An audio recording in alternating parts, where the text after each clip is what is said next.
आप सब कैसे हो। आप सभी का हमारे चैनल में स्वागत है। आज ये मेरा पहला दिन है और पहले दिन मैं आपको इंट्रोडक्शन के लिए आपके सामने आया हूँ और मेरा बताने का मकसद ये है कि मैं जल्दी ही लाइव आने वाला हूँ और स्पेशली क्लास 12th और 10th के बच्चों के लिए लाइव चलेगा, जिसका अभी टाइम सेट नहीं है। टाइम मैं सेट करके आपको बता दूंगा। फिलहाल आज के लिए क्लास 12th का पहला चैप्टर होगा, जो कि रिवीजन के लिहाज से मैं बनाऊंगा और कुछ आपको उसमें टिप्स दूंगा। आप थोड़ा सा इस पर समय दीजिए और लाइव के लिए कम से कम आपको 3 से 4 दिन इंतजार करना पड़ेगा। ध्यान दीजिए आप लोग, ये क्लास 12th का पहला चैप्टर है बायो का, sexual reproduction in angiosperm plant. आवृतबीजी पौधों में लैंगिक जनन। लैंगिक जनन का मतलब होता है कि जिसमें गैमीट बनते हैं, फर्टिलाइजेशन होता है और ये गैमीट मेल और फीमेल अलग अलग होते हैं। अगर हम सेक्सुअल रिप्रोडक्शन की बात करें तो इसको हम टोटल 3 पार्ट में बांट सकते हैं। इसके 3 पार्ट होते हैं। 3 पार्ट में जो पहला पार्ट होता है इसको हम कहते हैं प्री फर्टिलाइजेशन।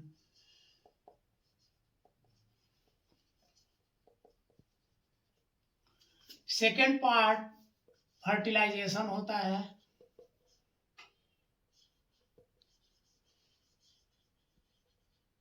और थर्ड पार्ट पोस्ट फर्टिलाइजेशन होता है।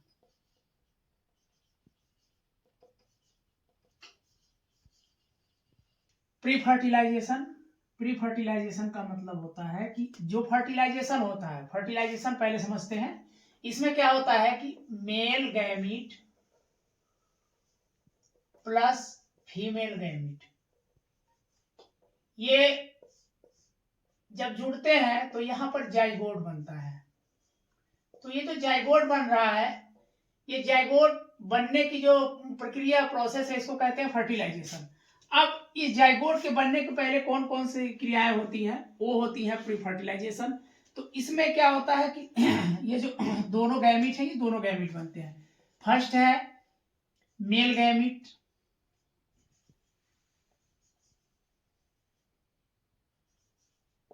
और सेकेंड है फीमेल गैमीट।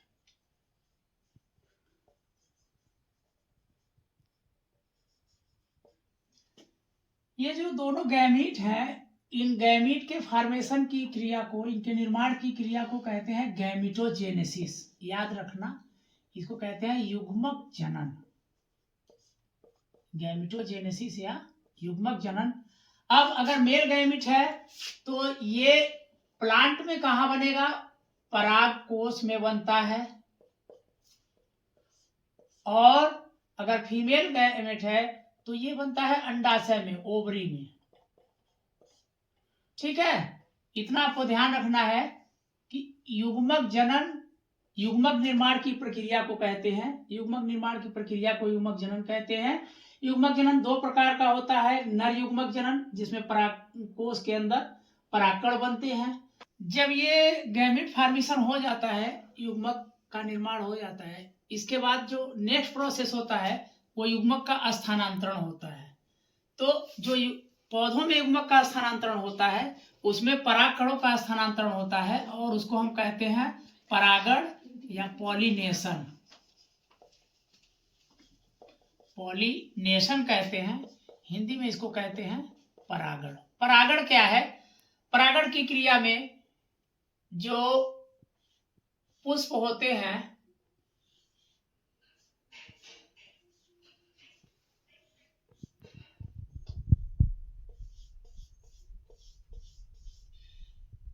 इसमें ये जो परागकोश होते हैं, इस परागकोश के अंदर परागकण होते हैं और ये परागकण कहाँ आते हैं, वर्तिकाग्र पर आते हैं।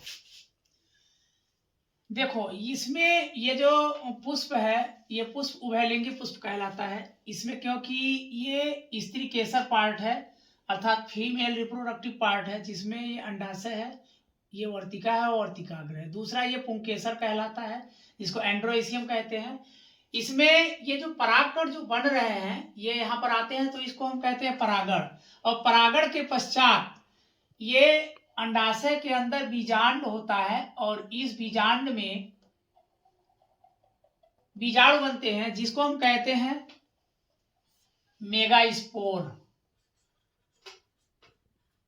मेगास्पोर कहते हैं, मतलब गुरु बीजाणु।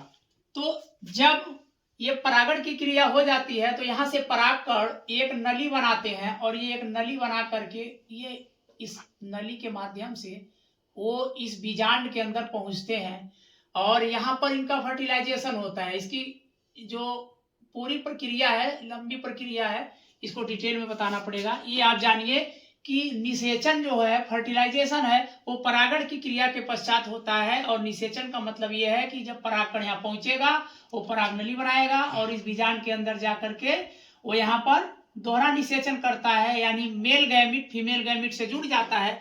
इसी को निषेचन कहते हैं। देखिए, आपने सबसे पहले पढ़ा प्री फर्टिलाइजेशन और फर्टिलाइजेशन, ये दो पार्ट हो गए हैं। लास्ट बचता है पोस्ट फर्टिलाइजेशन। पोस्ट फर्टिलाइजेशन में कुछ नहीं है। जब फर्टिलाइजेशन की क्रिया हो जाती है तो जो इसका अंडाशय है, इसके अंदर कंप्लीट क्रिया पूरी हो जाती है और इसके बाद बचता क्या है, ये जो अंडाशय है, अंडाशय वृद्धि करता है और फल में बदल जाता है। दूसरा है इसके अंदर जो बीजांड है, बीजांड परिपक्व होकर के बीज में बदल जाता है। इसके जो ये बाह्य दल है और ये दल है, पंखुड़ियां हैं, ये सारी सूख करके गिर जाती हैं, मुरझा जाती हैं।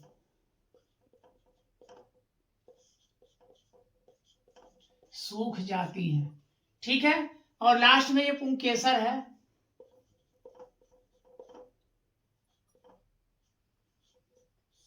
ये भी सूख कर नष्ट हो जाता है, नष्ट हो जाता है।